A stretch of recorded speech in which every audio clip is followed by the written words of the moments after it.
people need to know what was in these Epstein files. Who is the government protecting?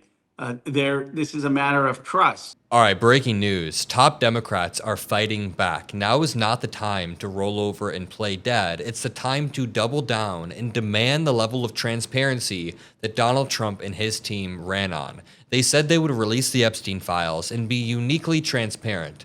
That was clearly a lie. Anyone that had a brain could tell that was a lie. But so far, we've seen $400 million bribes in the form of Qatari jets. That actually happened. We've seen Trump coin, a Melania coin, even a Barron coin. We've seen Elon Musk walking around the White House while doubling his own wealth since November. So the corruption has been off the charts. The transparency has been nowhere to be seen. And now, top Democrats are trying to force a release of the Epstein files. In just 1 second, I'm going to bring in Democratic Representative Ro Khanna of California, who is making a very clever move to put House Republicans in a sketchy spot. This reads, several House Democrats are mounting long-shot efforts to force a House vote on making Attorney General Pam Bondi release all records related to Jeffrey Epstein. Why it matters. Democrats are hoping to take advantage of a blow-up between President Trump and his base over the Epstein files by forcing their GOP colleagues to choose between them. The play here is that Representative Ro Khanna is forcing Republicans in Congress to either vote on the record with Donald Trump, Pam Bondi, and by extension, the pedophiles, or vote on the record with the American people and the base that wants the Epstein client list to be released. Driving the news, Representative Ro Khanna told Axios he will file an amendment to the Genius Act. I'm going to bring in Ro Khanna and we'll see what he has to say. Make sure you drop a like, make sure you subscribe, and watch till the end of the video for a surprise. I am joined today by the wonderful Representative Ro Khanna of California. How are you doing today, sir? Great. How are you doing?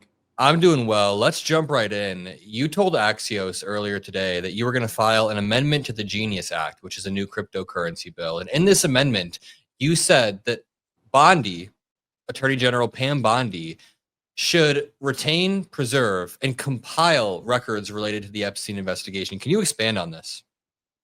She should compile them and then release them within 30 days. The reality is that people need to know what was in these Epstein files. Who is the government protecting? This is a matter of trust. Bondi has said that the client list exists. She has said that there is evidence of rich and powerful people being implicated in Epstein's crime. The public needs to know. And so I'm calling for the full release and the preservation of all evidence. How does this relate to a broader problem with transparency when it comes to the Trump admin? They promise to be transparent, yet it seems like he's taking bribes from Qatar. He started his own crypto coin. Is this a part of a broader problem with transparency that you've seen? It's a problem with trust, and it's a problem with a very simple question. Whose side are you on? The question is, are you on the side of the rich and powerful who have a thumb on their scale and are screwing working class and middle class Americans? Do you want to protect them, even if they took advantage of Epstein's services and had sex with potentially minors? Or are you on the side of the American people and you don't care about your donors, you don't care about the powerful implicated, you're going to release the files? The reality is that the Trump administration talked a big game about transparency, draining the swamp, releasing the names of powerful and rich people, but they've done the opposite. They're concealing this. They're making deals on their cryptocurrency. They took away the regulations to prevent lobbyists from giving gifts. So the American people can see through this. And you know what I noticed? That when the American people began to be unified about an issue, which is the release of the Epstein client list, Donald Trump took to Truth Social and tried to harp on the most divisive issues. He tried to bring it back to the border or other issues that he finds quite divisive. In fact, he tried to turn the Epstein client list into a divisive issue in and of itself by saying Obama wrote the list, crooked Hillary wrote the list. So he benefits from division, and this is the perfect microcosm of it all. He wants to divert our attention back to the most divisive issues possible. Is that true? Absolutely. I mean, it makes no sense if Obama and Hillary wrote the files, then he can't maintain at the same point that the files don't exist. They've got to at least pick a story.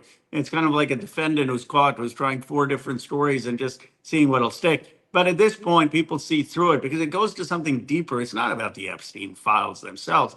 It's about this idea that government is there to protect rich and powerful people, that while folks are facing economic hardship, economic pain, can't afford a house, can't afford rent, don't have a good paying job, they're seeing a government that's not working for them. And this is the time for the Democrats to say, we want a government who works for us.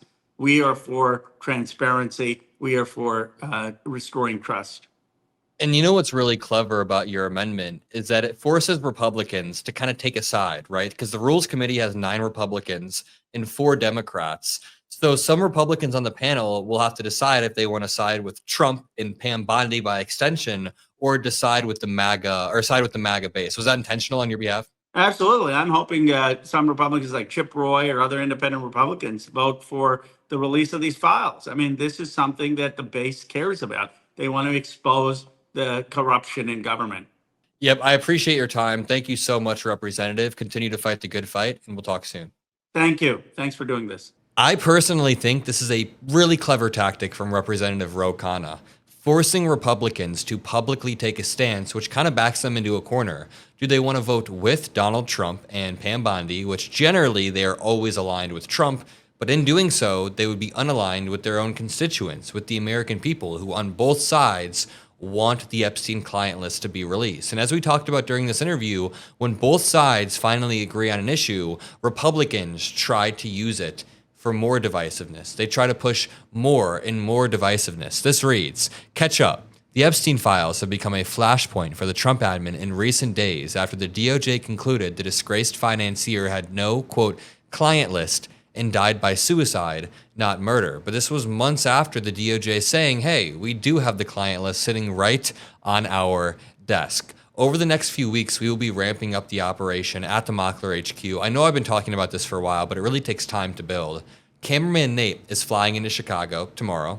Hayden is flying into Chicago. Our entire team is flying in to help set up the final touches of the studio. Then we're off to the races. Then Chris and I do the Chris and Adam show every other day. We have MAGA supporters coming in studio to debate. We essentially have a vision for a 360 media company that always has debates, breaking news, everything you could ask, all at your fingertips on the Adam Mockler channel. So if you're excited for that, make sure you subscribe. We are going to continue to build towards that on a daily basis, but it takes time. It takes a lot of time, and it's new. So we're still discovering it as we go. I appreciate you guys for being here as we push forward, and I'll see you all in the next video. Peace out.